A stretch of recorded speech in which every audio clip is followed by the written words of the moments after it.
And welcome back, footy fans, to another episode of Donnie's Disposals. I am your host, Coach Donnie Hess here, back with another AFL round review. We have hit one of my favorite times of the year, ladies and gentlemen. Sir Douglas Nicholls' Indigenous round has come. Cannot wait. I love these Guernseys. They are fantastic. And we were treated to some fantastic football this round.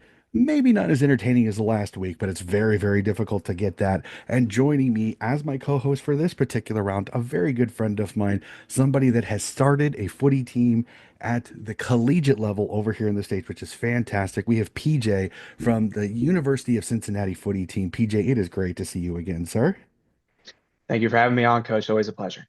Awesome, awesome, awesome. Just before we get into the AFL, how are things going with the Cincinnati team? I know that school is almost over for you, and I bet you are enjoying the summertime. Yeah, no, it's great. Here at UC, a lot of our guys are on internship or co-op rotation, so we're all kind of in and out depending on the season and where we are in our collegiate experience. But we're doing good. We took a break for exams, and we're getting back to it now. We got a couple competitions coming up. We are going to Indianapolis for the Midwest Cup soon, and we are headed up to Cleveland to play the other Ohio teams the middle of June. I think it's June 14th. So we slowed down a little bit, gave the guys some time for exams, and now we're just working on ramping back up again. Fantastic, fantastic. Absolutely love what you guys are doing. Hopefully, maybe we can start seeing that happen in a few other universities throughout the US. It'd be fantastic way to spread this beautiful game. But let's talk about it. We're going to talk the AFL. We're going to talk about Sir Douglas Nicholls round 10 as a whole, sir. Your thoughts on round 10? Because again, just like we were given quite the smorgasbord of different results this particular round. I mean, yeah, like you said, we had some really good results. We had some close games. We had some games that were absolute blowouts, which, as a neutral isn't the most fun, but still. As a Frio guy, obviously was very, very excited about the result. I won't dive into it too much. We'll get to it later, but really love to see the boys click in there. A really, really good. My main thing I took away, there's an amazing mark in that Suns game Mhm. up in Darwin. That was absolutely beautiful. But again, some good ones, some blowouts. Port and Geelong for sure was a little bit further. Almost at 100-point loss there as well for Essendon. But again, we'll get into all that later. But some pretty good footy too, some close games. Yeah, there was some cracking good games. There were some emotions with some of the things that Yep. have happened off the field, and a stunning upset up in Brisbane, which I'm still sitting here wondering how the hell it happened the way Melbourne was playing earlier this year. But as you kind of said, we will discuss it as we get there. So let's start up. A beautiful way to start Indigenous round is up in Darwin as Gold Coast continue the fortress up at the top end, getting a 104-96 win, a 8-point win for the Suns over the Hawks. The Hawks with a valiant effort, but the Suns show up in Darwin, you might as well mark up an L in the L column. Yeah, no, I mean, great for Gold Coast. I watched that game at the end there. Did think Hawthorn was going to come back a bit, but Gold Coast are really strong. I think they showed why they're probably a top five team in the league.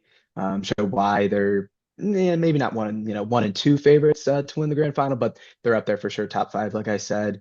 I thought their midfield was really good. I think they had two, maybe three guys above, like at or above the 30 disposal mark. Couple good goal scorers there as well. Like I said, they had that fantastic mark. But yeah, really just felt like they were able to kind of keep track with Hawthorn. There was no point in the match where I felt like Hawthorn just kind of completely dominated. They had a stronger Q2 and a stronger Q4 there. But I felt Gold Coast did a really good job maintaining pace. Like I said, had a couple guys that 30 plus disposal mark in the midfield. And overall, they were able to kind of see it out with that Hawks charge there at the end of Q4. Yeah, this is definitely one of those that if you ask somebody, this was the scalp that I think everybody was waiting for. This was the a Hawthorn team that they got their plaudits. They were being talked about as Hawthorn's got the potential. They look so much better. Barras and Battle come in. Did Mitchell get the pieces to put himself in flag contention? And then for Gold Coast, a lot of people said soft draw, easy beach should be. They should be because if they're as good a team as Dima wants us to believe, they should be there.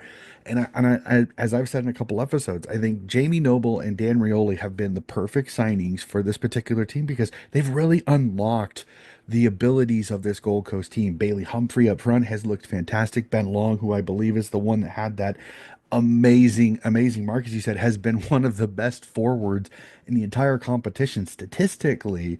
I know Joey Montana was talking about that on a couple of the shows I was listening to. The Gold Coast just got it done. They did what they needed to do. I don't think the Hawks any lost any admirers. I know there's some people saying, well, now are we going to look at who the Hawks have played? So it'll be interesting to see how that goes.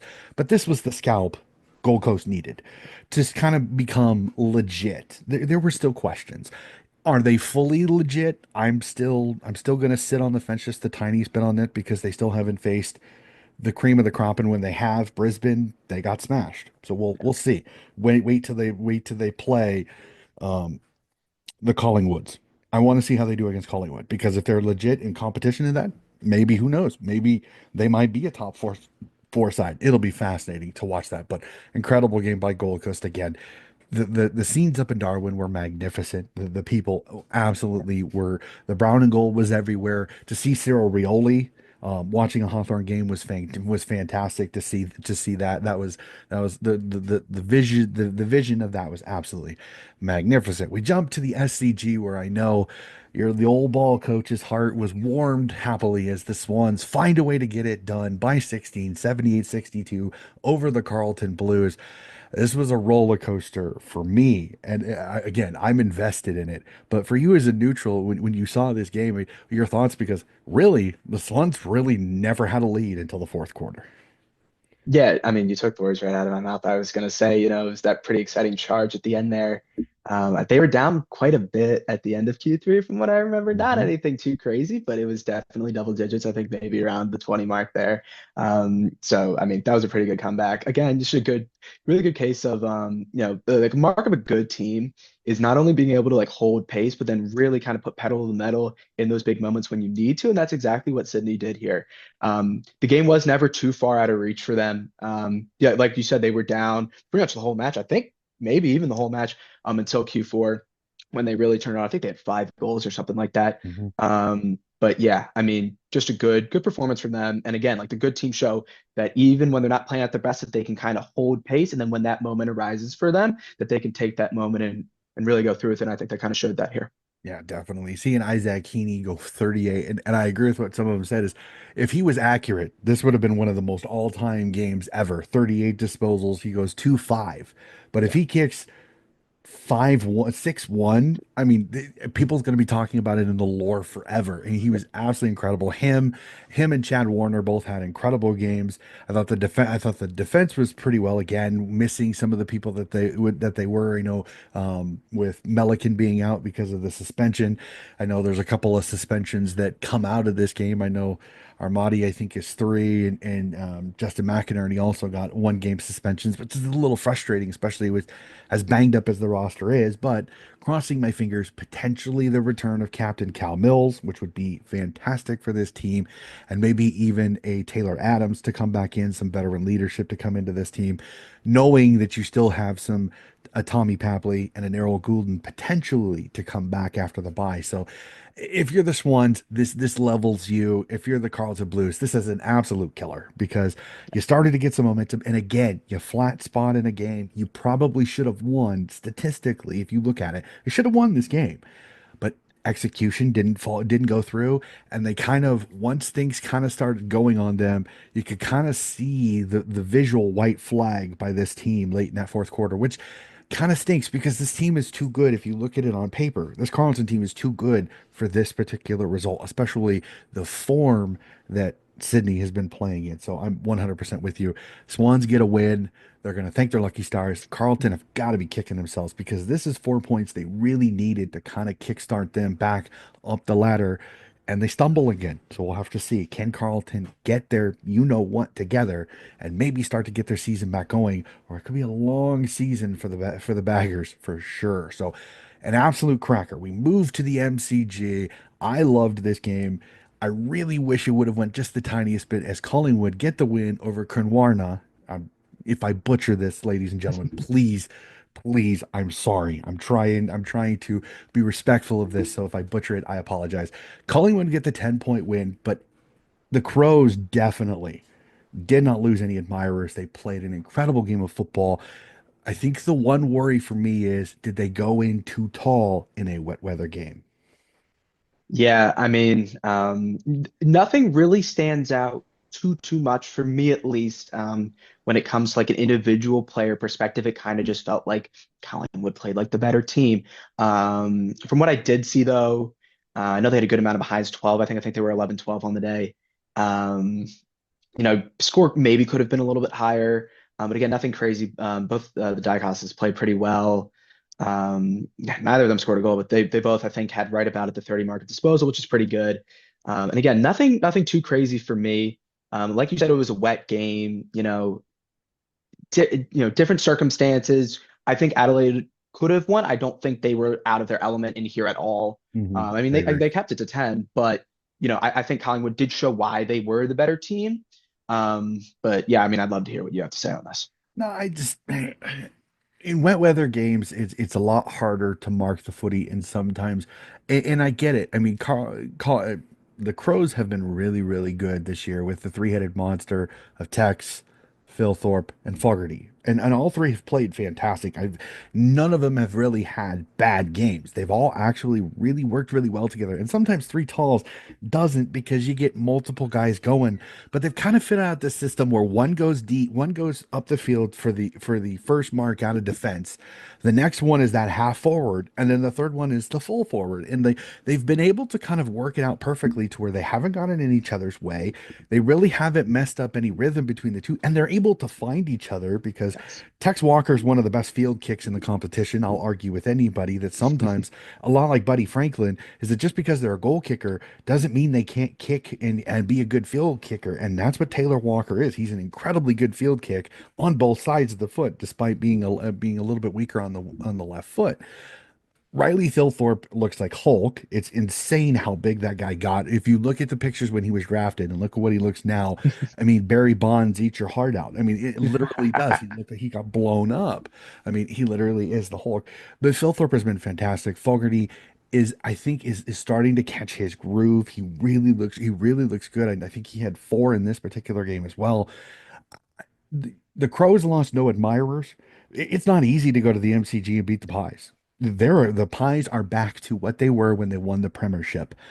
Very good. They're solid defensively, even without Darcy Moore in this game. Again, kudos to Sly here, because no Darcy Moore, and I think a lot of people were like, "This is a bad matchup." You get a good Crows team that's tall against a little bit of a smaller defense. He brings Frampton in. Frampton does what he does. He's an enigma. He does what he does.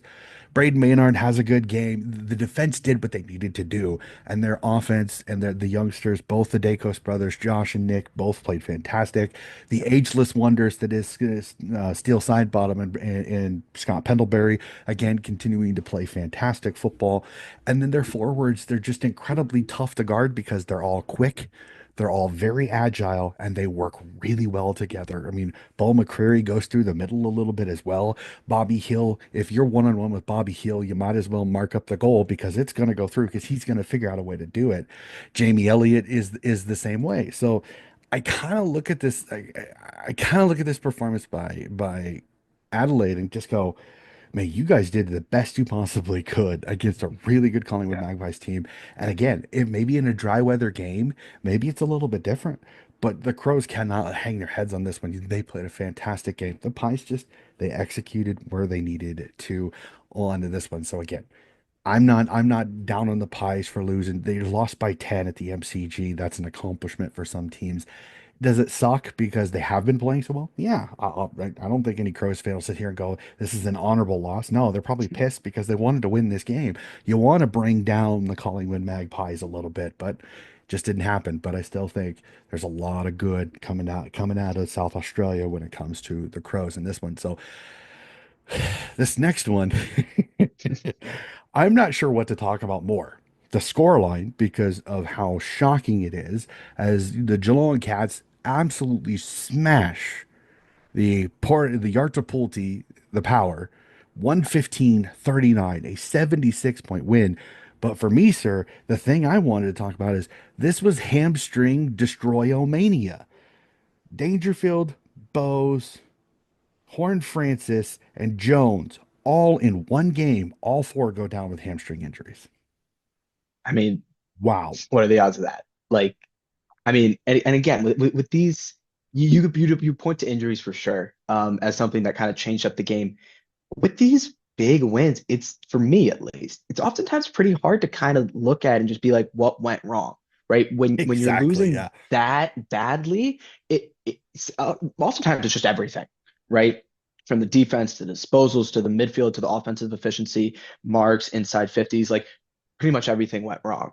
I mean, I forget who it was. Somebody had a great number of goals Jeremy today for Cameron had Geelong. Jeremy Cameron, Cameron. Yep. thank you. I believe Seven, he was had it? 7. Yep. Seven? Yeah, like something crazy like that. I mean, that's going to happen when you score, what was it, 17 goals a Something game? to that Like, effect. Yeah. yeah, you're gonna have big goal scorers. But yeah, definitely want to point out that performance. But yeah, definitely feels like the injuries played into it. A lot of times from a more playing perspective, when you have injuries like when you have that many injuries, of that more serious magnitude in a game, it can really just shake up the whole feel of the game. It can kind of mess with not necessarily the identity of the team, but almost the play style in a way. For me, that's probably how it went. The Geelong didn't pull away until the second half. I don't think it was pretty Mhm. close at halftime from what I remember. I think it was maybe a little over 10 points. But yeah, I think it's just injuries, dude. Like when you have four in one game, I mean that's gonna make a difference. Yeah, 33-22 is the halftime score. So it was 11. Oh, it was only 11 Oh, at 11. halftime. Yeah. And it literally Yeah. the third quarter, like I'm looking at the score worm, and you can see the score worm just continue Yeah. to go down, which only means Yeah. it's more and more. And this is one of those where the losses for Port Adelaide hit harder than the losses for Geelong, which is really funny because when Dangerfield goes out, you're kind of thinking, "Uh-oh, that's a hit," because he has been so good for them. But Jeremy Cameron goes, "Hold my beer. I'm going to go kick 7 goals and make you forget that Dangerfield was even playing in this game." So this is a Cats team on their day they can put up points. Ollie Dempsey, it was like they didn't know what Ollie Dempsey was going to play. Like it was kind of Yeah. crazy. I watched some of the analysis shows this week, and they kind of pointed out it was like Port Adelaide did not know Ollie Dempsey was there because they never took him away. He was always there to kind of lead from defense to forward, and he's a goal snake. He goes forward. He kicks 2 goals in this game. Again, he's one of the right now. It's hard to argue he's not one of the best wingers in the entire league because he constantly hits the scoreboard because he finds ways. Despite the ground, even when he plays at GMHBA Stadium, which is a relatively skinny ground, he still finds space. He still finds a way to make an impact, and he does it on a big ground in Adelaide Oval. So it's absolutely insane. I know that there's tons of there's more of the AFL media now calling for Kenny Hinkley to step aside and let Josh Carr take over again. I think Kenny Hinkley is a prideful son of a you know what, and I don't know if he's going to walk away from this. But the fact that this is now the third loss over 50 points already this season, it's a troubling sign. And again, maybe I'm part of the card carrier of the coaches union. I hate when a coach gets fired, but that is not a good look, especially when everybody on this list knows you're done after this year. Yeah. That is fact. He is done. Yeah. Josh Carr is the head coach next year of the Yartapuulti Football Club. That's just the way it is. We'll have to see. Again, I hope not, but I mean, the calls are getting louder and they're starting to come from in the building, and that's a worrying sign for Kenny Hinkley, who I think has been a stalwart coach for the Port Adelaide Football Club, legitimately stalwart. He hasn't gotten the accomplishments that some coaches have, and it'd be interesting. Like I said, it'll be interesting to see how the rest of the season goes. Does the players finally wane from we're playing for Kenny, which they keep telling us, but when you serve that up, it's hard for me to argue that you're actually fighting for your coach. So, all right, sir, let's go to it. We're gonna talk about the game that's gonna put a big old smile on your face as your beloved Walyulup, the Fremantle Dockers, go over to Sydney and hand the Giants a whooping by 34-95-61. Sir, have your gush on this one. Your Dockers find a way to get a win on the road, which has been a little bit of a struggle this season. Yeah, I mean, it always is with those long flights from the West Coast. But I mean, yeah, this game was everything I was coming into the season, not with crazy expectations because I know it's Frio, you got to be realistic, but with good expectations about what this team could be. And Uh, this game was finally what I expected to see. Our midfield was so good. It just seemed like they finally clicked, right? It wasn't a massive win, right? I think it was 34 points, but it is a very good win on the road against a very good team in GWS. I saw online last week, JL was talking about some fan was calling him out for something, and he was talking about getting some midfield forward rotations in, just with like injuries and interchange and like some guys not playing well. I just thought we did that pretty well. Making use of really everyone that we have. It kind of felt like in games past we'd have one or two guys play well, and it seemed like one or two guys were missing. Today, everyone played well. Sarong played well. Brady Shaw played well. Bolton played well. Everyone played well. The mhm, midfield clicked. It seemed like for a while there, GWS were really trying to get it down the wings. They just couldn't get it down the middle, like for lack of a better term, just kind of put it down their throats over and over and over. And again, not a massive blowout win, but 34 points on the road against an arguably better team in GWS and a team that I think most people are probably going to have in the finals is an absolutely fantastic one. It's everything I hope to see this season. yep, no, 100% with you. They took GWS's one wood and they absolutely strangled it to death. And Yeah. they could not get the tsunami going. They were very solid defensively. But I agree that he threw some, and I'm going to use this, and I'm not trying to insult him, but they're throwing in some different flavors of ice cream instead of vanilla a little bit. We're getting some chocolate chip, we're getting Yes. some shy Bolton through the center. He kicks 3 goals in this game. Andrew Brayshaw and Sarong kind of showing their superpowers. Luke Jackson being the full-time rock. Darcy goes down, and you kind of get Jackson's powers back a little bit. I think he's been a little bit of a misfit toy a bit this year because he Yes. really hasn't found his form.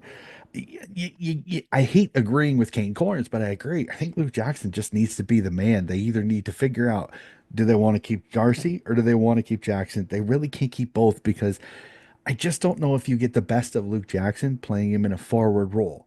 So and as the Fremantle guy, your thoughts on this because it's been the discussion since Luke Jackson has signed, and I know that they had all this drama over the last week of Jackson wants to go back to Melbourne, but then when they legitimately ask the guy who they're talking about, he says, "I don't want to go anywhere. I'm happy at Fremantle. I don't want." So there's all this confusion. So your thoughts on this because this is a little bit of I think it's messing up the team a little bit because I think Luke Jackson's best position is rock. But when Darcy's there, it's hard to not have Darcy as your starting rockman. Yeah, I mean, this game would be good reason to say that he should be the ruck moving forward. Played really well. But I mean, that's the big problem with being a Frio fan is one that there's always outside voices saying that players want to leave. Been watching this team since 2017, 2018. Every single season, before the season, during the season, after the season, in the middle of the game, after the game everyone's always saying that there's a player wanting to leave, particularly a Vic player wanting to go back to Victoria.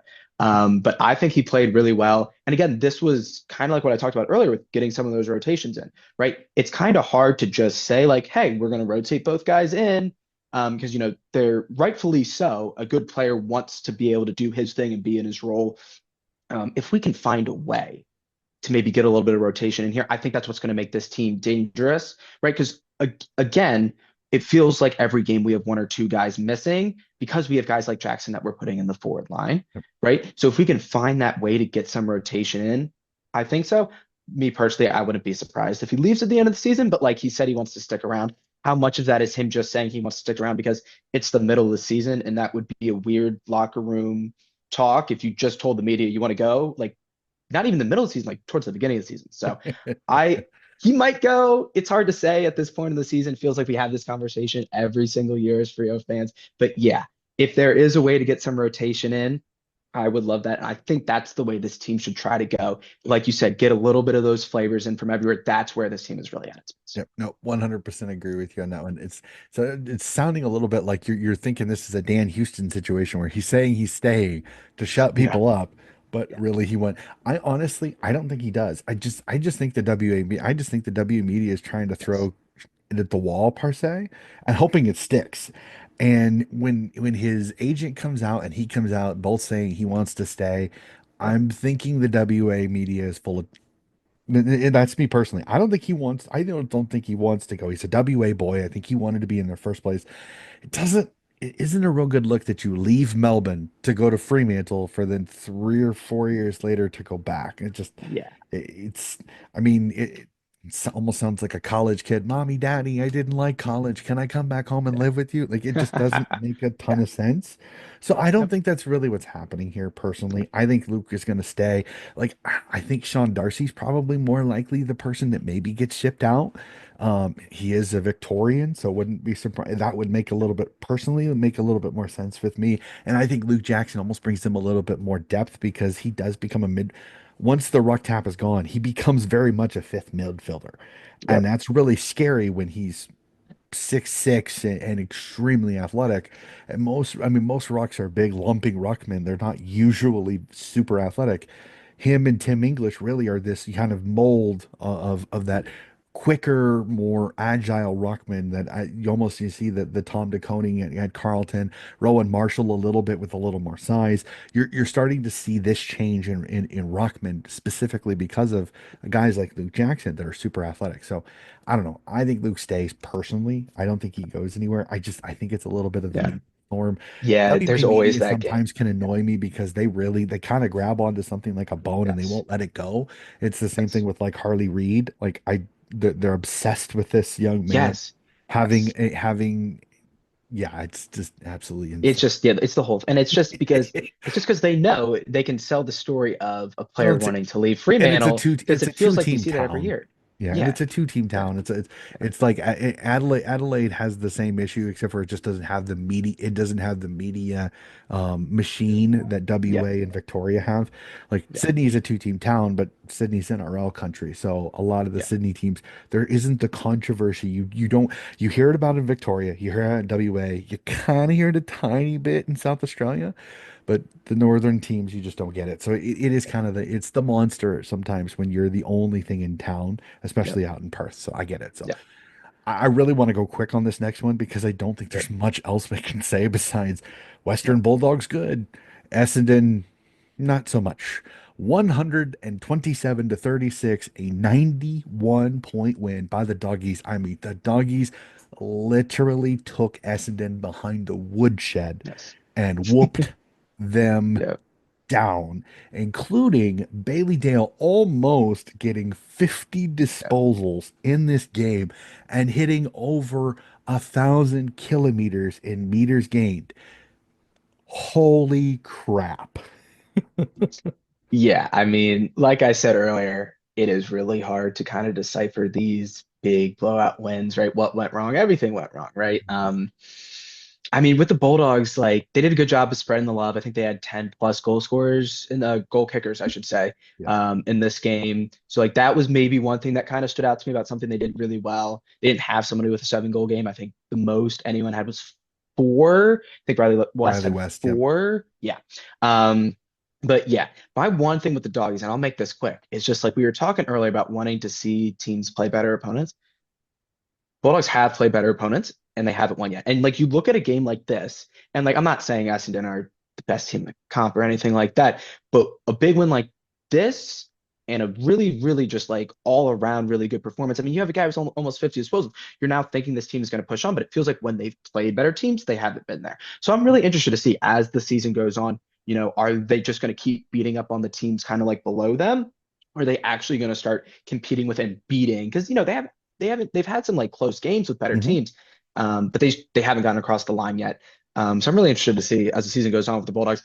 I think they are a big contender for finals. I mean, we could even see them in the grand final at the end of the season, but they got to get the wheels going against some of these better teams. I will say this though, and it is never an excuse because I know, but they're missing Adam Trelaw. They're Yeah, missing Sam Darcy. Liam Jones has not found form yet to be up there. yeah, This is not the best Bulldogs. They went up to Darwin and damn near beat the Gold Coast. Probably should have. They just didn't execute when they needed to. yeah, This is a Doggies team that if they hit the way they can, holy crap, they're going to be fun to watch because yeah. when you've got a guy like Marcus Bontempelli, you've got Bailey Dale getting nearly 50, Ed Richards being one of the best midfielders in the entire competition when it comes to score involvements. Like this is a Doggies team right now. They are absolutely clicking. And as somebody that knows as a Swans fan that knows the Doggies are coming in the next few rounds, I'm terrified. fight because it is like you don't know what you're going to do because Aaron Naughton has a great game, Riley West has a great game, Bond has a great game, Ed Richards has a game. Like it's never the same person each time. And I think that's the thing that's the most frustrating because there are teams when you step up, Nick Dacos is the one you really have to shut down when you play Collingwood. Lockie Whitfield is who you have to shut down when you play GWS. Isaac Rankin is the guy you really got to Isaac Rankin or Jordan Dawson or one of the two you have to shut down if you when you play that Lake Crows. Lockie Neal is who you have to shut down when you play the Brisbane Lions.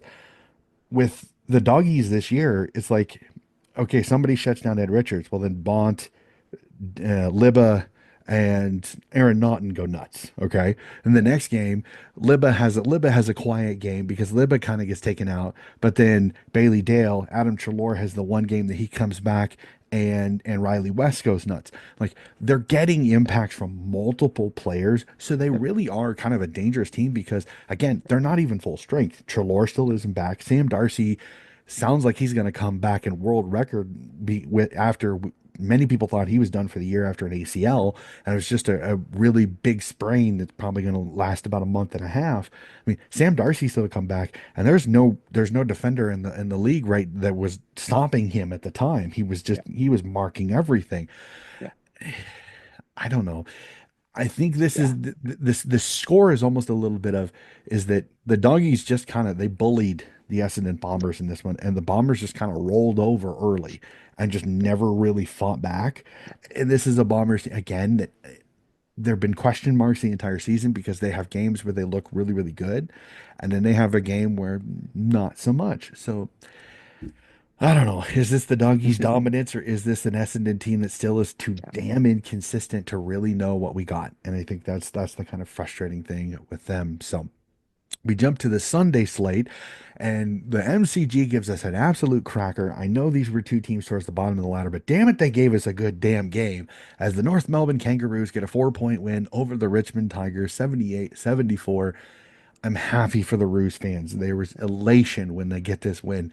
But again, unfortunately, it has to come against a team towards the bottom of the ladder. Yeah. This is a North Melbourne team. If you look at the list, there is a ton of talent on this list. The progression is still not coming the way I want it to, or the way I think some people thought. I'm glad they got the 4 points. I'm glad they got off the schneid. They beat a Richmond team that has nipped a couple of teams this season, including Gold Coast and Carlton early in the year. I want to see North Melbourne use this as a springboard to get a couple of wins over the next few rounds to kind of start pushing themselves up the ladder a little bit and becoming a little more relevant. West Coast gets a win this week, North gets a win, so the towards the bottom of the ladder are winning games. That's awesome. I want to see some upsets. I want to see North Melbourne in the next Yes. few rounds when they play a team in the top 8 to maybe steal 4 points one time. I want to see them do that because I think the roster is there. Will we get it? That's the question. Yeah. Yeah. Again, I mean, took the words out of my mouth. I didn't think this was going to be a great game, and it really was. It was a really good game. North came out really, really strong, and yes, they slowed down a little bit over the course. I think they kicked 6 goals in the first quarter, and I think they only kicked 5 or 6 over the rest of the game. It was a really fun, strong start out of that game, which was fun to see. Like North are a team that very few people don't like. So when they're playing well, they're just fun to watch, especially like a bigger team like Richmond, even if they aren't doing as well this season. Again, nothing crazy this match. I think kind of like you said, they just kind of showed that what they can do. And I think that first quarter was a really, really good showing of kind of what they can be. And then the rest of the match, they didn't play bad the rest of the match, but the rest of the match, when they kind of slowed down a little bit, kind of showed some of those struggles they have getting the ball going, moving up the field and all that kind of stuff. But yeah, it's a fun game. I'm glad to see North win. Like you said, I would love to see them get a couple wins in and make things interesting for the teams that are really pushing for the top 8. Because I think they had the skill and the ability to beat some of those teams, even if they won't be in finals at the end of the year. I think they have the skill and ability to beat those teams and really mix things up. Yep, no, 100%. I want the West Coast, the Richmonds, the North Melbournes to be the finals breakers. Like I want them to face a team that's in ninth that needs the 4 points and they beat them. Just to throw, I love the spanners in the works. I love when the bottom teams aren't just going to roll over. We're like, oh, we're not going to make finals, and who cares? I want them to play on their like. I know that a couple of years just before the Harley Reid one, they had the game between West Coast and North Melbourne won it, and there were people that were like, why didn't North lose the game? We would have got Harley Reid. And personally, I said this to a few people. I said, if you want professional athletes to lose, you're a moron, number one.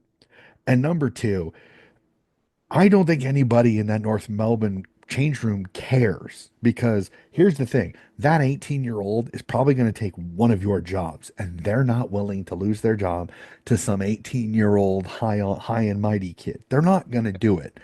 So, I love when they fight back. This was a great game. It shows kind of where they are. It shows Richmond's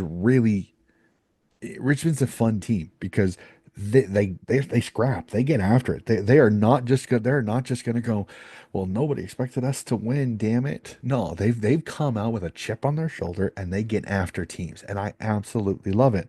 They not have not at all laid over. They've lost a couple ones. Yes, they have.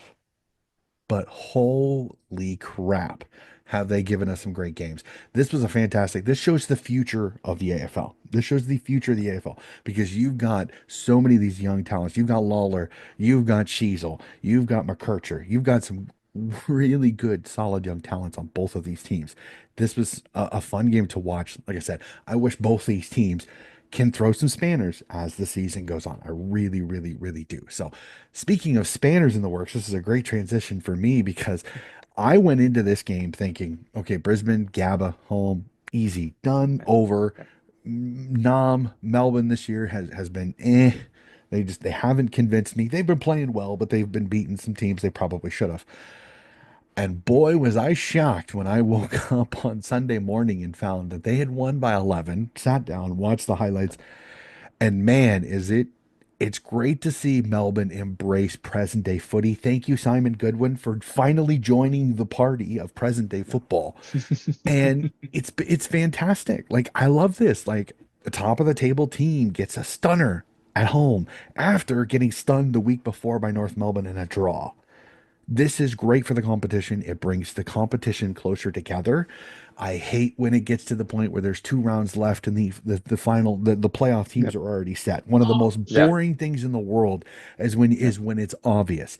I love Yes. this. This is great. I'm glad Simon Goodwin has come to the party. This is going to make things even more interesting as the season goes on. Um, Happy for Nom. Clayton Oliver, a tagger. How crazy is this? Yeah. Yeah. That was really, really good play. He played really well. He was probably top three again. Great play. I saw it in the highlights. I didn't get to watch the match, unfortunately, but I did see it in the highlights. He played really well. They had one or two good goal kickers. I think Melksham had some goals. But yeah, this was a fun game to watch on the highlights. I didn't see the score beforehand. I watched things on Watch AFL, so it blocks out the scores even for the highlights, which is nice. So it kind of felt like the game was going almost as I expected, especially with how strong Brisbane started, six in the first. Melbourne kept it close, so I was like they could always come back, and they did. It was a really, really fun comeback at the end there. This one's a hard one for me, just from the highlights, just from watching the highlights to kind of separate and see, because there's things in the highlights that you won't see when you watch the whole match in terms of like passages of play and the general flow of the match. You just kind of see those big moments. And looking at the stats, there weren't really like anything that really showed me like, wow, like this is what won them the match. Melbourne did kill them on hitouts. That was the big one I saw, 53-17. I definitely think that made a difference in the match. But this was a really fun one to watch. I think it just came down to a lot of heart at the end. And yet, bringing the competition a little closer together, especially early on in the season, is always fun because, like you said, it is never fun to get to the last 3 weeks and have the finals teams, or even most of the finals teams, already decided. So I really enjoyed watching this. Yeah, it was a fantastic one. Yeah, It's very interesting. Again, Brisbane Lions are kind of they're plummeting back to earth a little bit. So it'll be fascinating to see can the coaches yeah, get the ship back going because It's been two tough weeks. A draw down in Tasmania, which nobody saw coming, and this one was another shocker. I don't think Yeah, anybody was expecting it. The fortress that is the GABA for the D's to go up there and yeah, get a win. yeah. So I mean, it definitely makes your power rankings a little bit difficult, doesn't just the tiniest bit for sure. So, and then we'll go out to the west, we'll go out to the west coast as we see Waalitj Manwar beat Euro-Yroke again. If I butcher these, my apologies. it? The Eagles get a 108-80 win. And I know there was a lot of emotion in this. I know that the passing of one of the Selwood brothers, who was a huge impact on the West Coast Eagles. And again, Vale to the Selwood brother. And he's Adam Selwood. My apologies on this. Man, you could see that there was just a littlest bit more umph behind West Coast. They get their first win of the season. Again, another one a lot like with North. Thank you for getting the win and not going the entire season with no losses. I'm happy for the West Coast Eagles head coach. First season finally gets off the schneid, gets the win. St. Kilda, I think they just kind of they ran into a buzzsaw of emotion and a team that really wanted to play for something. But again, it's another one of those where this is a St. Kilda team. If you legitimately want to start fighting for finals, you can't lose this game to the bottom side. Yeah, So tough one here again. A ton of emotion behind the West Coast Eagles. And again, they played like it. You could see it in their play. Harley Reid showed one of the several reasons why he was the recruit everybody said he was going to be. This was a game where he showed it in more than just tiny flashes. I mean, yeah, as a Frio guy, I'm, obviously not the biggest fan of when West Coast win, but exactly like you said, it was an emotional match, and that really showed through a lot of heart, a lot of effort. I think West Coast had 10 plus different goal scorers. I think they beat St. Kilda in disposals. I know they beat them in tackles and hitouts. It kind of just felt like they wanted it more and they just went and got it, right? It is always tough, the travel Vic team to West Coast. And, like you could talk about all the outside factors in this match, and they definitely affected the match. But like you said, St. Kilda, if they want to be a finals team, if they want to be a playoff team, this is a game you have to win, regardless of the other factors. To be a finals team, you got to be able to kind of put a couple of those factors down and just go beat a team that you're supposed to beat, right? Keep footy simple and win that game. But like we said, a lot of heart from West Coast. I mean, 10 plus different goal scorers, beat them in pretty much any statistic that you could point to look at effort, right? So yeah, again, not the biggest fan of one West Coast win, but for this one, I am a bit happy for them. It's a good win, bottom of the table team, a lot of emotion. They played well. Yep. Nope. You can't argue. You can't argue with that. And sometimes those are inspirational ones in inspirational performance there. It was fantastic. Again, I'm happy for Minnie. Again, he deserved that win. He'd come close two or three times and it had the proverbial rug pulled out from underneath him. So I was happy for that. Again, Ross Lyon has some things to work on because his team, they didn't play horribly, but they just Yeah, didn't do enough to get the win. yeah. So that is all 9 rounds, now 9 games done Nice. for round 10. We jump to the burning sections part of this.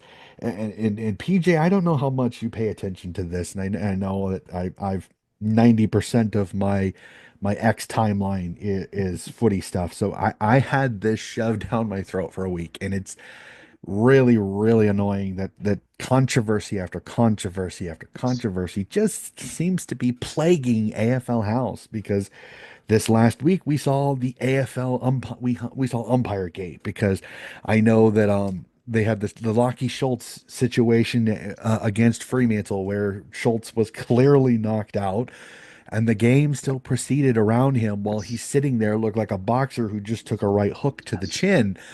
Yes. And it's a scary visual to see a guy that you know is like anybody that's watched boxing or anybody that's watched any kind of Yes. combat sports, that situation where you know that guy is out, he is not with us, and he can't move his body, and he's Yes. lying there on the ground as the ball is Yes. being kicked less than 10 meters from him.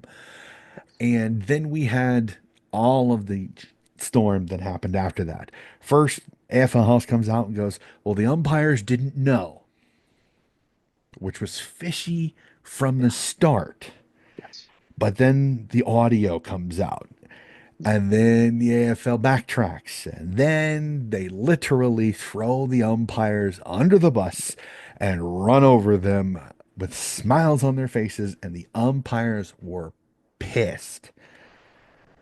Does the AFL have a management problem? Because, at least personally, this is not a good look for Andrew Dillon and Laura Kane, because in 2 weeks they've really, really buggered up to what I would say relatively easy things, and they've jumped to conclusions and looked really, really dumb doing it. Yeah. I mean, look, this is a tough situation top to bottom, right? So it's hard to say what are going through people's minds.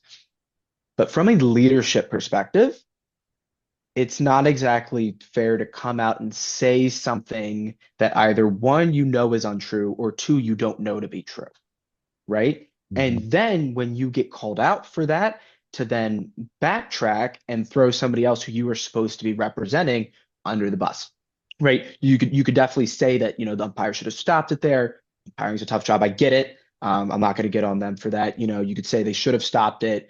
I mean, that was really scary. You definitely said, I mean, especially as a former Frio guy too, you just hate to see it. But Mhm. again, I mean, I don't know how you come out and say this is what happened, and they either one knew that wasn't true, or two didn't have all the facts. And then when you get called out for it, instead of kind of taking accountability yourself, you just throw the umpires under the bus. I get it, the umpires could have done better, but from a management perspective, that is not what you should be doing in the slightest. I don't know if I necessarily need to say there's a management problem or not, but in this case, this was absolutely the wrong thing to do. Yeah, it was just No, it was not good. I just kind of feel like if they could have found any more way to screw this up, they would. For some weird reason, they just seemed like they were on the task of finding a way to do it. Yes. And that's the frustrating part, because I get it. Okay, concussion is going to be something that I think is always going to be part of the vernacular of AFL footy for a while, just because there's no way to get around it. It's a contact sport. It's going to Yeah. happen. Yes. But the fact that you don't, as a management of a multi-million dollar revenue company, cannot get all of the facts straight Yes. before you come out with a comment that then is so easily found to be false. Yes. And then for you to jump at shadows, throw the people under the bus that are kind of your lifeblood. You can't really play Yes. the game Yes. without umpires. Absolutely. Yes. It just shows a mismanagement on an astronomical level. And again, Yes. I know Dylan's new on the job. Okay. I, Yeah. I I don't think he's done a horrible job. I just think that they keep finding a way to bugger stuff up, and it's really frustrating. And Laura Kane comes out and says things, and I'm looking at her going, Laura, I love you to death. I'm glad you got the job, but Yeah. you're not setting yourself up for No, success right now, not at because all. you continue to be proven wrong, Yes. and you've been called out on it numerous times, and you haven't apologized for making some of these No. mistakes that are irrepressibly bad. And it's very frustrating as a fan, because I feel like the league is a reflection of its leader. And right now, Yes. the leadership is very weak. And Yes. that's the problem that I have with it, Yeah. is that the leadership they don't take things seriously, or they don't really do the research and the work that they need to do to make sure that what they are saying is both true and accurate. Yeah. And that's the problem that I have with it. I feel bad for the umpires. Their job's already difficult enough because they Yes. keep making rule changes for rule change Yes. sake. Yes. And these guys are doing their damn best despite having to run half a marathon and Yeah. having guys running around at them at freaking light speed at times. Yes. And most of the time, they're right. They'll make mistakes. And it's the Yes. reason why I tell many people on my socials, I don't get after the umpires very much, because Yes. I know how they feel. I've done the job. Yes. I'm not nearly the athlete as some of these guys Yes. are. I'm not Yeah. umpiring the athletes that these guys are. Yeah. And the other thing that I tell most people, I said the angles that you're watching the footy from your TV It's is not what they say. higher and at Yeah. different angles that the umpires will never Yeah. see. Yeah. So you thinking that these umpires can see exactly what you're seeing is farcical at best. Yeah. So Yeah. now that we've had the the negative part. Let's go to the Yeah. fun part. For me personally, Yeah. as I said, these are my favorite two rounds of the season, are Sir Douglas Nichols rounds, and both of these, because I love the Guernseys. Yes. TV Guernseys Yes. are fantastic. So every year when I get my co-host on, I have to ask, Freeman, I'm going to do this just for you and I. Sydney and Fremantle, for us individuals, take your teams away. Besides Fremantle, what's one of your favorite Guernseys that you saw was donned for this Sir Douglas Nichols round?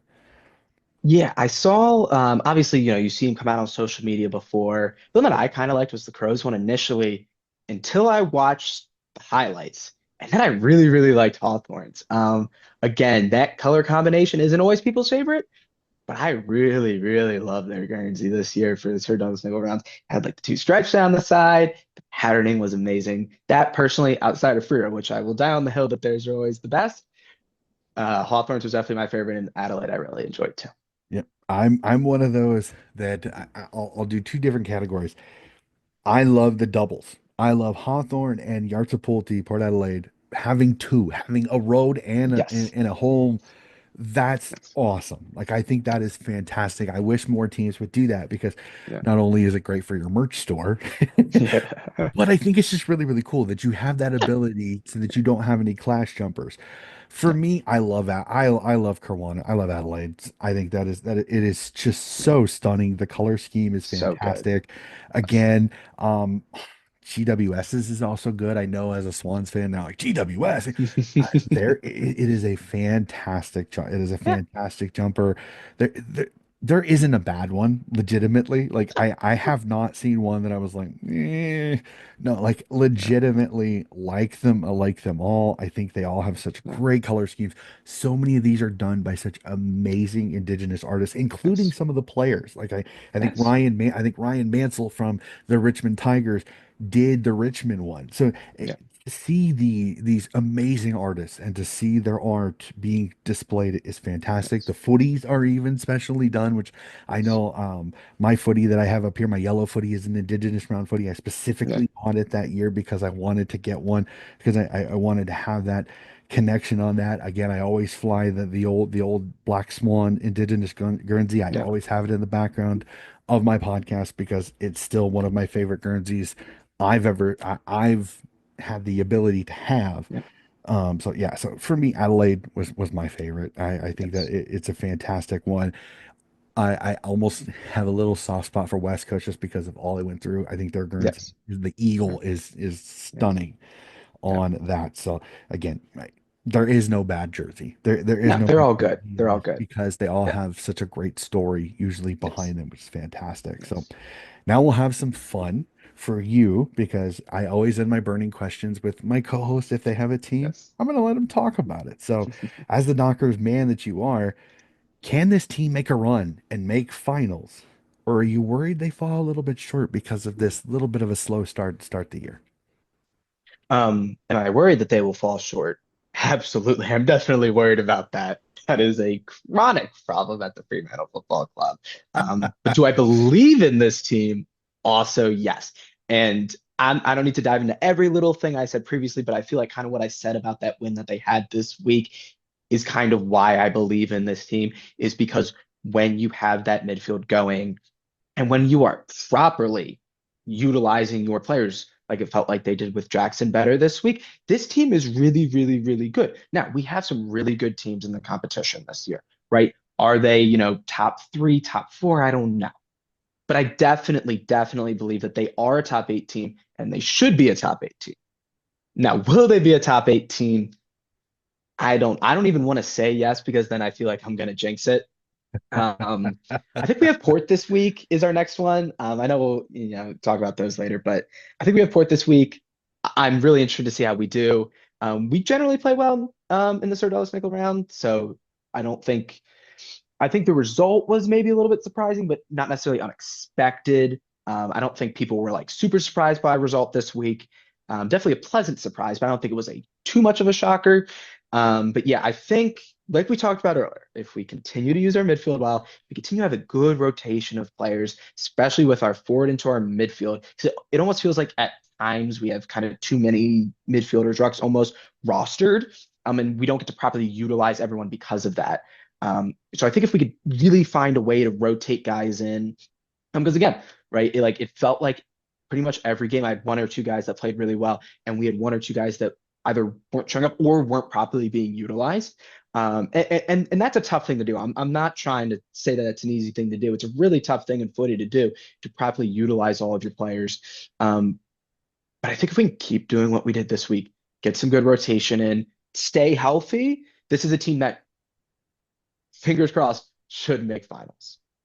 I really do hope so. I think they've got a final. I think they've got a finals list. I think they've got a style of footy that Yes. if they kind of just make a tiny few tweaks, again, JL's got to take Yes. a few risks. If he Yes. does, Yes. kind of like he did against GWS, Yes. this is a finals roster. This is a finals makeup. This is a finals. I think you could do some damage in finals if matchups are Yes. right. The question is that it's going to take just the right amount of effort. You're going to have to get some, you have to get some big wins, and you have to make WA a fortress. You got to win your games at Yes. home and then try to steal a few on the road. I think you can Mhm. do that. The biggest question is execution now. Port out this week against Yartapuulti, Port Adelaide, you get that win, you string a couple wins in a row, Yes. and definitely is Yes. possible. So now we get to that'll do it for the burning questions. We move to the part of the podcast. I take over just the tiniest bit, but trust me, this isn't a long part of the podcast. We have my team of the week and then my homage to the fourth and long part of the origins of the podcast with the power ranking. So we'll jump to the team of the Yeah. week. We always start on defense again, the old ball coach and defense wins championships. So we start on the defense. On the fullback line, we have Collingwood's Brandon Maynard, Adelaide's Rory Laird, and St. Kilda's Cal Wilkie. On the halfback line, we see Carl Amon of the Hawthorn Hawks, Geelong's Luke Humphreys, and the Western Bulldogs Bailey Dale. You put up damn near 50 disposals and make an impact. Kind of hard not to put you on there. Yeah. On the wings, we have Ollie Dempsey and Camden McIntosh of the Richmond Tigers. Through the center, at ruck, we have Brody Grundy. You kick a goal on the run, son. I'm going to get you in the team of the week. In the center, we also have Sydney's Isaac Keeney, Adelaide's Jake Saligo, and Fremantle's Shy Bolton. On the half forward line, we have Jeremy Cameron of the Geelong Cats, St. Kilda's Jack Higgins, and the Western Bulldogs Riley West. I still had to laugh that Riley did the too small to a player that's taller than him. Thought Yes. that was hilarious on that one. On the full forward line, we have Darcy Fogarty of the Adelaide Crows. Daniel Gardner comes back from his ACL and somehow kicks four in this game. Had to give him some love there. And Jake Melksham of the Melbourne Demons. On the bench, we have my defender is St. Kilda's Jack Sinclair. The ruck, for some weird reason, I put Brody Grundy there as well. I think it's Timmy English. Let me pull up my notes really quickly. Live podcasting here, ladies and gentlemen. Grabbing my notes. My other one was Rowan. Oh, I forgot. I had it wrong. The starter was Rowan Marshall. The bench was Brody Grundy. Yes. My apologies on that. I forgot. Rowan Marshall had 27 and a goal. Brody Grundy only had 19 and a goal. So I had Brody Grundy on the bench. So Yeah. that's a mistake on my fault. I will take full credit on that one. Good job, coach. Good job. My midfielder for the bench is Marcus Bontempelli of the Western Bulldogs, and my forward is Gold Coast Ben Long. So I know that's a lot of names and a giant bugger there. Thoughts on team of the week? Love getting some shy magic in there. He looked really good this week. Again, felt like we properly utilized him. Love to see it in there. I mean, yeah, when you have almost 50 disposals, should have had, we talked about it before the potty, so close to getting that 50th. You've got to make team of the week. But yeah, I think this was a really fun week to watch. No, nothing I would say about. I mean, always would love to see more Frio guys on there, but a really solid team of the week this week. Some really, really good individual performances. I mean, we've got guys with almost 50 disposals. We've got guys with 7 goals. We've got guys coming back from injuries. We've got guys finally being properly utilized, right? So I think, it's a really diverse set of really good games this week from guys, and overall, just a really fun round to watch. Yeah, it definitely was. We jumped to the power rankings, and again, this is so much fun. As I was telling PJ before, I'm splitting hairs sometimes with some of these. So don't get mad if your team doesn't make it again. It's I go off form, I go off the last 5 games, and then kind of go with my kind of tiebreaker is who has more wins consecutively from the latest game before the 5th game. So at 5. The Hawthorn Hawks. I know they lost this week, but they've still won 3 of their last 5. Looked really good again. Gold Coast is never an easy up in Darwin. So Hawthorn at 5. At 4, Gold Coast and makes their first entrance on to the power rankings for the last couple of weeks. At 3, the Melbourne Demons have won 4 of their last 5. I know they lost the previous week to Hawthorn, but 3 in a row before that, before the Hawthorn loss, and this big win over the Western Bulldogs jumps them up to 3. At 2, the Western Bulldogs, you absolutely smash Essendon. They have also won 4 of their last 5. And at number 1, top of the table, the Collingwood Magpies. So again, I had to split hairs towards 5 and 6. It got interesting on that one, but the power ranking is always fun. So let's jump to it, sir. We'll get to the tipping. I know we're still early in the week. The injury report still has to come out, but let's do some tipping because I'm just taking a quick peruse of this round and some really scrumptious ones, including the first one, the grudge match. Geelong Cats and Bailey Smith faces his old team, the Western Bulldogs, at GMHBA Stadium. Who do you like in this one? I mean, yeah, like we said, Bulldogs, I don't know what the right term to describe this team is. I had to come up with a term. I would say they're a team very much based off vibes, right? They're a team that when they're hot, they're hot. When they're cold, they're very cold. I'm going to take the Bulldogs in this one. They're pretty close on the ladder. There's not much separating them. I think coming off a big win like that, and you're going into Geelong, you almost kind of want to play spoiler because Geelong's at home there. I'm going to take the Bulldogs in this one. But if Geelong end up winning this game, don't come back and be like, oh, you had the Bulldogs winning. This could easily go either way. But I do think that the Bulldogs will continue this, kind of good run of form. And kind of hopefully, in my opinion, because I like watching them kind of show why they, not only like why they belong in the power rankings, why they belong in the top 8, why they even maybe belong in the top. See, for me, here's how I'm going to go. And I know Dangerfield goes down, but this is one of those games where the Western Bulldogs, I think, may come in with a little more emotion because Bailey Smith has been talking a little bit of smack. He's been kind of trying to get under the skin of his old teammates.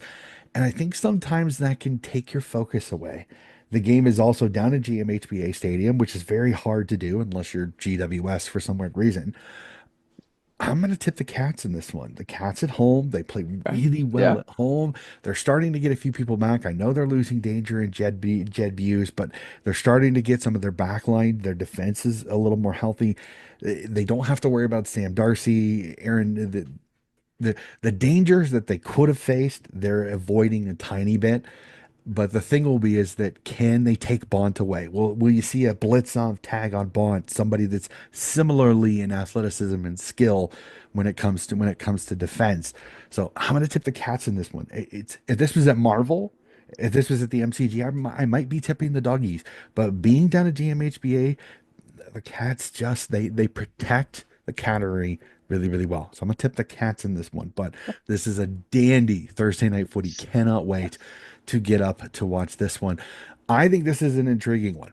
This is a really fun one. MCG Essendon v Richmond Friday night footy, the Dreamtime game. Again, my favorite of the Sir Douglas Nichols round is Dreamtime. Essendon v Richmond, fantastic one. I'm going to tip the Tigers in this one.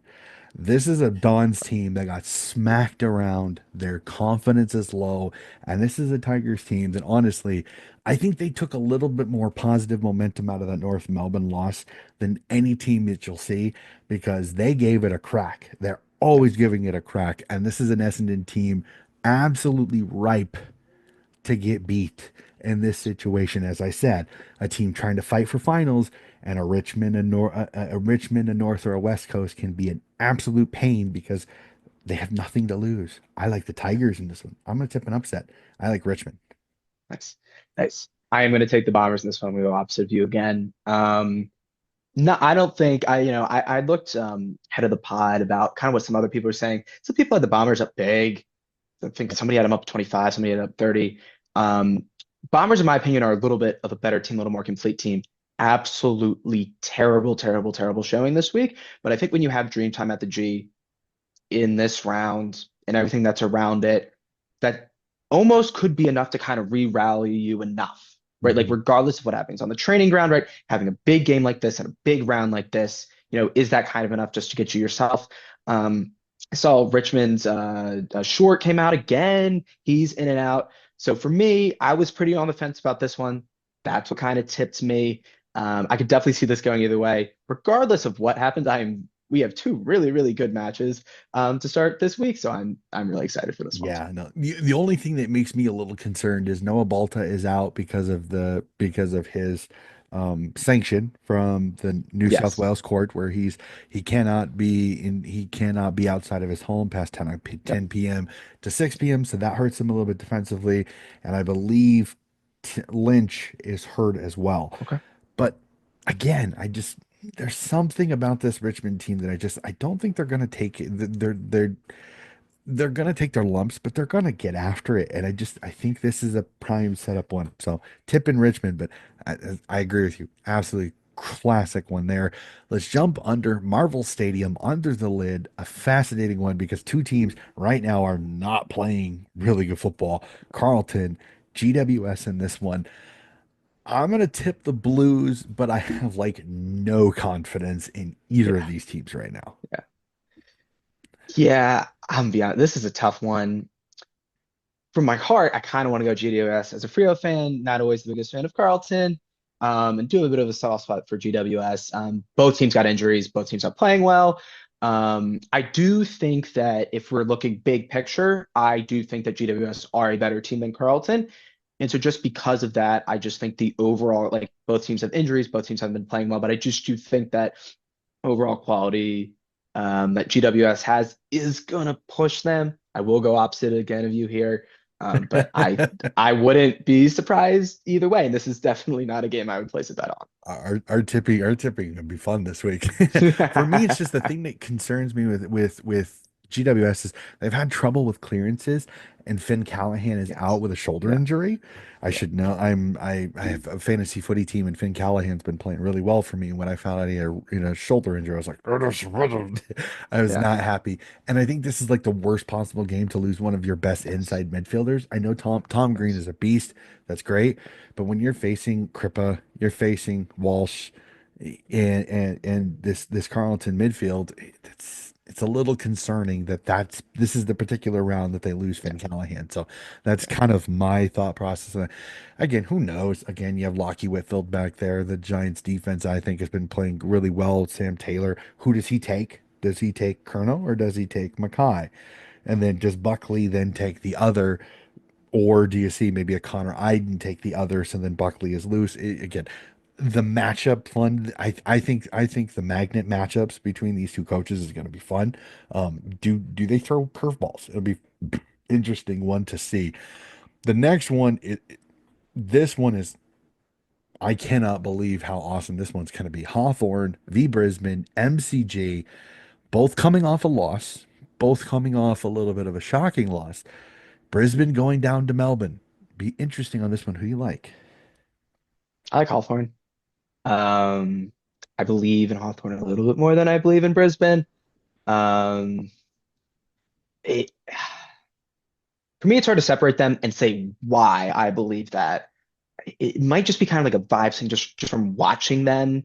And it might just be that Brisbane had a rough loss, and in that rough loss showed a lot of flaws that to me are kind of glaring. I'll stick with It's Hawthorn, a but it's a tough one. I agree with you. yeah, I'm gonna take it like this. Finn is Lachie Neal got absolutely tagged out of the game against Melbourne, and whenever Lachie Neal gets tagged out of a game, it really hurts Brisbane sometimes, which is yes, fascinating considering they have the Ashcroft brothers, they have Hugh McCluggage, they've got Zach Bailey, they've got yeah, Cam Rayner, they've got so many weapons. You'd think they'd be able yeah. to undertake the loss of Lachie Neal, but they didn't in this last game. And with Finn McGuinness, the world-renowned tagger sitting in the Hawthorn side, this is a perfect setup for that.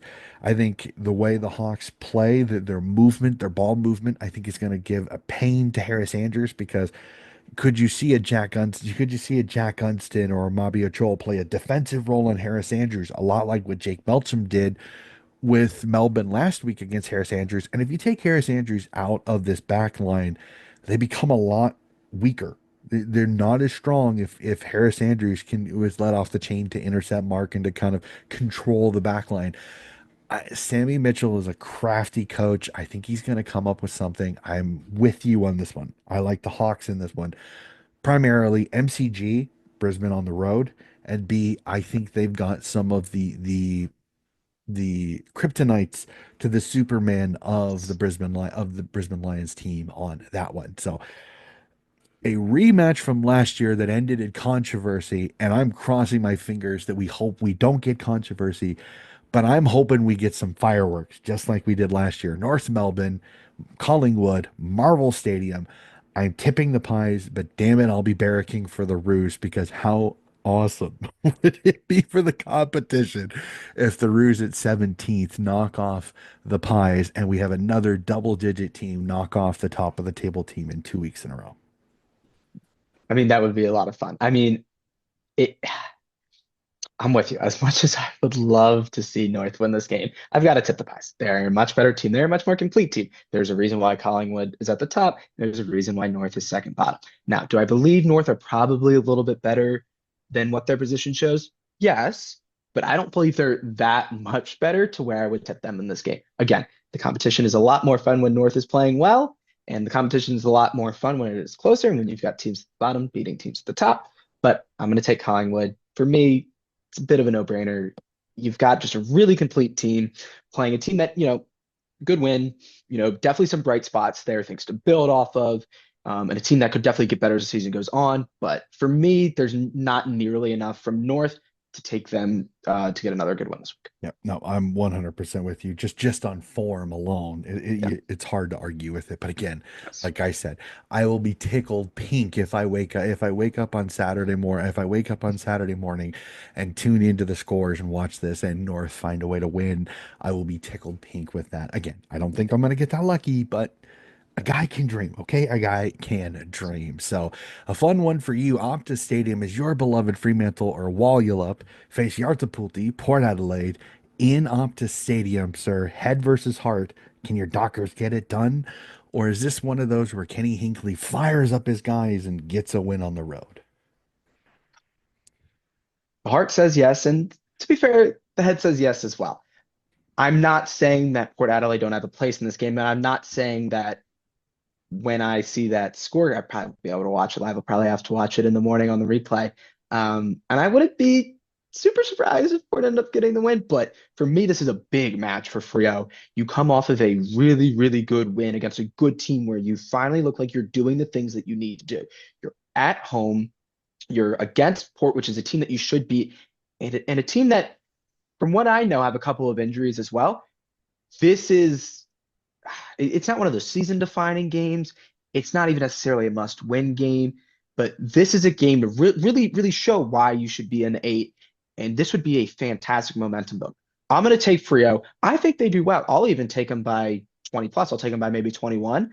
But again, I'm not saying Port don't have a place in this game. And again, if I wake up and I see Port have won, I'm going to be very upset about it, but I'm not going to be super surprised. Port is still a very good team. Like you said, they're a team that can get very fired up. But again, if you're at home, they're playing a team with injuries and playing a team that they should be better than. I'm taking Frio, and I'm going to take them by 20. This is one of those where it's being played assists Yes. my tip. Fremantle win this one. They tend to play at home well. As much as I love Ken, as much as I it's fascinating when Kenny Hinkley gets his boys up and about, it almost always tends to be at home, and it always tends to be against a team that they need. There's something that's needled them that they needed. A Hawthorn Hawks after some trash talk in the elimination final last year, a showdown against the Adelaide Crows where they need a win because the Crows are playing well and Port hasn't. This isn't one of those times. Fremantle hasn't needled Port Adelaide very much at all. I don't see where Kenny can fire and brimstone or give this epic speech to make you run through the wall type of thing. I just don't see it. Jason Horn-Francis being out, I think hurts it. Butters is maybe kind of coming back to earth a little bit. I'd be fascinated to see does Fremantle try to make Connor Rosie play defense? Because if they can make him play defense instead of being an impact off halfback, it can go a long way to shutting down Port Adelaide. I think Fremantle can do it. I want to see another fantastic performance by high, high fly in Bolton. I want to see that. I want to see Yes. Tracy. I want to see Murphy. I want to see Brayshawn Sarong have another good one. I think Fremantle does this. They're really good at home. I think maybe JL's finally started to, like I said, he started to find some more in the ice cream parlor more than Yes. vanilla, and I'm hoping to see some more. Let's get some Rocky Road. Yes. let's get some Oreo Let's cookie. mix it up. Let's get Like some try cookies and different cream here. things. Yes. I want to see that. And if he does, Yes. you could have a very, very fun team to watch here, like Fremantle. Yes. But again, Yes. tricky one because Port Adelaide sometimes can be that one. Yes. Another interesting one as the flipping as the opponents of the last game, their rivals play each other in Yes. Adelaide Oval as Kuwarna, Adelaide Crows take on Marawar of the Yep. West Coast Eagles. Adelaide Crows win this one. There was a lot of emotion in that last one. I don't think you Yes. can back that up with the same type No. of effort. This could get ugly if the Crows play their best. No. Crows big, unfortunately. Yeah, I'm with you. Crows big. Again, like it's one thing to say, West Coast had a win last week. Adelaide, sorry, had a loss last week, but one, I think that the West Coast win is less of a showing of momentum for them. I think they lost four straight before that. I think it's less showing of momentum, more just showing of kind of the occasion itself. And I don't think the Adelaide loss really takes the wind out of their sails that much. They had a good win in the showdown. I mean, they lost to a good team last week. It's in Adelaide, so that doesn't help West Coast at all. I'm with you on this. I am Adelaide and I am Adelaide 20 plus. Yeah, it's that could be an interesting one on that one. We go down to the MCG as Naarm, Melbourne take on the Sydney Swans. This is my head versus heart. And I don't know how much of the podcast you listen to, PJ, but I have in games like this, I have a strategy. Okay. I'm going to tip Melbourne. I'm going to tip Nam. Why? Here's why. Because if I get the tip right and Melbourne win, I get the tip right. If I get it wrong, my Swans win. So Yeah. it's a no lose situation here. And I know a lot of people give me a lot of stuff on this. I've taken I've taken some nice ribbings from some of my Swans supporters. How can you not tip the Swans? And I go, there are times I have to be honest with myself, and I can't tip a team that I'm pretty sure that we're not as good as. This is one of those. I think this is a bad time to face Nam, personally. Yes. They're starting to play really, really well. It's at the MCG. Nam plays well at the MCG. This one's two more suspensions, still some injuries. Like I said, crossing my fingers that maybe we get Taylor Adams and Cal Yeah. Mills back. Maybe both can make their AFL debuts for this particular year. I'm really, really hoping. I think it's a bad time to get Melbourne. I would have loved to get Nam 2 or 3 weeks ago when they weren't starting to figure it out. Yes. So I think this is bad timing, bad matchups. Like again, I think Sydney can win it. I'm just it's a struggle for me to see how they win it, especially when, like I said, no Joel Armati is out for 3 weeks because of the elbow. With no Logan McDonald, who steps in at forward? It's been another thing, and I think Aaron Francis is also out with concussion issues. So, do they bring in a Buller from their VFL squad? I don't know. I think that's the part that's kind of hard for me is I don't see how the backups come in and impact as much. And Isaac Heaney and Chad Warner can only do so much. So I'm gonna tip Nam in this one. Like I said, crossing my fingers, hoping my Swans win, but I have a bad feeling Nam's gonna win this one. Yeah, I'll agree with you on this one actually. Couple reasons. I think, both teams you've had not necessarily, I mean, you've had mixed results, but you've also had mixed performances, which I really think is what you got to look at um, from these teams. It's in Melbourne, and apologies for the pronunciation, but Melbourne always do play well as Nam. Nam, They yep. tend to play well in these rounds. I know that technically, like, isn't necessarily the best thing to place your tip off of, but for me, that is something I look at. Um, I'm gonna go with Melbourne for this one. I'm not saying like this is a game they absolutely should win, they need to win, but for me, kind of things I look at when you look at recent form, look at the matchup that you have. They came off of a absolutely fantastic win on the road, and now you're bringing that home in this round. I'm gonna go with Melbourne for this Yep, 100%. Like I said, I could sit here and try to make up reasons why I think Sydney's going to win, but I'd just be blowing smoke, and I can't do that. Not only to my audience, but not even to myself. So, one. all right, we jump to a last game of the round. Goes to Marvel Stadium, a fascinating one here as St. Kilda Euro-Yorkie take on the Gold Coast Suns. And a fascinating, funny storyline is, can Dimma get his O off of Marvel Stadium? Because ever since the famous words of Marvel Stadium having no soul, he has never won a game in Marvel Stadium since those words. Can St. Kilda keep it going? I don't think so. I think Gold Coast wins this, but darn it, wouldn't it be funny if it comes true and St. Kilda knocks them off? I'm gonna take the Suns in this one too. For me, it is pretty funny. I said it is pretty funny, but I just don't. There's not much that I can look at to say, 'cause when I take a tip, I usually then try to look at it from the opposite perspective and be like, okay, well, what am I missing here? What does the other team have that could really push them forward? I'm not saying that there's nothing, but I don't see a whole lot, right? If you want to look at form, the Suns are playing much better. If you want to look at and like St. Kilda are not playing well. If you want to look at just ladder position, if you want to look at percentage, if you want to look at all these different things that you can look at, there's nothing really that tells me, hey, St. Kilda should win this game. Um, any way, shape, or form I look at it. For me, I'm going to take the Suns. I like that they're good this year. I think it's fun when the teams that aren't traditionally as good are good. So for some personal reasons, but also just from some more. I mean, I think they're 3-13 on the ladder, right? So I mean, looking at that, I'm going to take Gold Coast. Yeah, no, I'm 100% with you. For me, it's more one of those is hearing the whinging out of Victoria when Gold Coast Yeah, is playing well, because then the yeah, only thing that they blame it on is the academies. And why do the northern teams get academies? Well, it's plain and yeah, simply because 90% of the youth have multiple options, where in yes, Victoria yes. most of their Just options are footy. So yeah, it's just it's play very footy. simple, but Yeah, I guess it just doesn't compute for a Victorian brain, I guess. I don't know. yeah, Again, I love my Victorian fans. I've went back and forth with them a lot, and I've yeah, pointed out numerous ways of showing how it's actually equalized out. And I've also yeah, run through statistics. I'll tell you a little bit of a funny story after we're done yeah. here. So that is it. That is all 9 games tipped. We've went through it. Another fantastic round again. I love what you're doing out in Cincy, PJ. You and Kyle are Thank you, doing fantastic. I know, thank you. it is great what you're doing.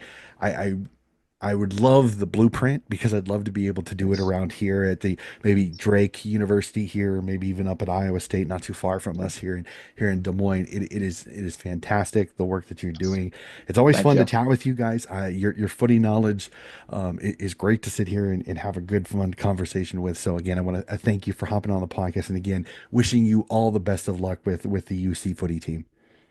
Thank you, Coach. It's always a fun time to hop on here. You've got wealth of knowledge. So it's always good to hear a perspective from someone that can really dive in deeper than I get to on a week-to-week basis. And yeah, I mean, good luck with your guys' season up in Des Moines. And yeah, always a pleasure to be on. Fantastic, fantastic. Well, ladies and gentlemen, that is going to do it for another episode of Donnie's Disposals. Again, if you like what you are hearing, please like and subscribe here on YouTube or find us on any of these on the podcasting sites. We are a little bit of everywhere. And that is going to do it for another episode of Donnie's Disposals. And we'll be back with more footy coverage very, very soon.